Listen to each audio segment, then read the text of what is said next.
Hello everyone, আজকে শখের স্কুলে আমরা একটা ভিডিও আপলোড দিব।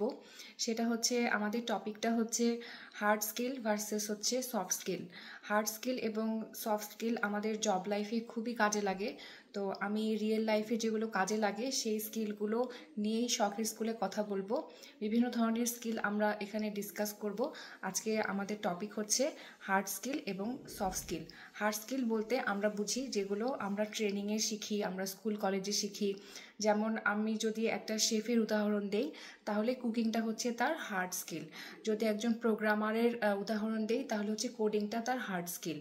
আর সফট স্কিল হলো সেই স্কিলটা, যেমন আমাদের কমিউনিকেশন স্কিল, আমরা কতটুকু কমিউনিকেট করতে পারি, আমরা টিম ওয়ার্কে ভালো কিনা, আমাদের অ্যাডাপ্টেবিলিটি কেমন। অ্যাডাপ্টেবিলিটি বলতে বোঝায় যে আমরা একটা পরিবেশের সাথে কিভাবে খাপ খাওয়াতে পারি। আমরা একটা পার্টিকুলার পরিবেশে কাজ করে অভ্যস্ত, তো আমরা নতুন পরিবেশে নিজেকে কিভাবে মানিয়ে নিতে পারি, সেটাকে বলে হচ্ছে অ্যাডাপ্টেবিলিটি। তো হার্ড স্কিল আমরা সাধারণত ওয়ার্ক এক্সপিরিয়েন্সের মাধ্যমে অর্জন করি। তো আমাদের অনেকেরই কমিউনিকেশন স্কিলটা খারাপ থাকে। কমিউনিকেশন স্কিল খারাপ থাকার কারণে দেখবেন যে অনেক ভালো ট্রেনার কিন্তু সব ঠিকমতো ট্রেনিং দিতে পারে না, তাদের ট্রেনিং সমস্যা হয় ট্রেনিদের। তো এটা হচ্ছে কমিউনিকেশন গ্যাপের জন্য, যে আমার কমিউনিকেশন স্কিলটা খারাপ বলে কিংবা আমার টিম ওয়ার্কটা খারাপ বলে আমি আমার স্কিলগুলো ঠিকমতো শেয়ার করতে পারলাম না। তো জবে যখন আমাদের ডাকা হয়, তখন প্রথমে আমাদের হার্ড স্কিল দেখে ডাকা হয়, এবং যখন আমাদের ইন্টারভিউ পার্টটা আসে, সেটা পুরোটাই সফট স্কিল যাচাই করা হয়। কারণ ইন্টারভিউরা অনেক এক্সপিরিয়েন্স থাকেন, তারা হচ্ছে সবসময় জানতে চান যে আপনি সফট স্কিলে কতটা ভালো। কারণ হার্ড স্কিল জানার লোক কিন্তু অনেক আছে, যেমন কুকিং জানার লোক অনেক আছে, কিন্তু একটা শেফের কিন্তু টিম ওয়ার্কটা খুব ইম্পর্টেন্ট।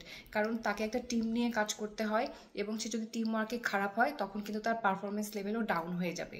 এই জন্য সেই লেভেলগুলো যাচাই করার জন্য ইন্টারভিউয়াররা সরাসরি ইন্টারভিউ নিয়ে থাকেন যে আপনি সফট স্কিলে কতটা ভালো।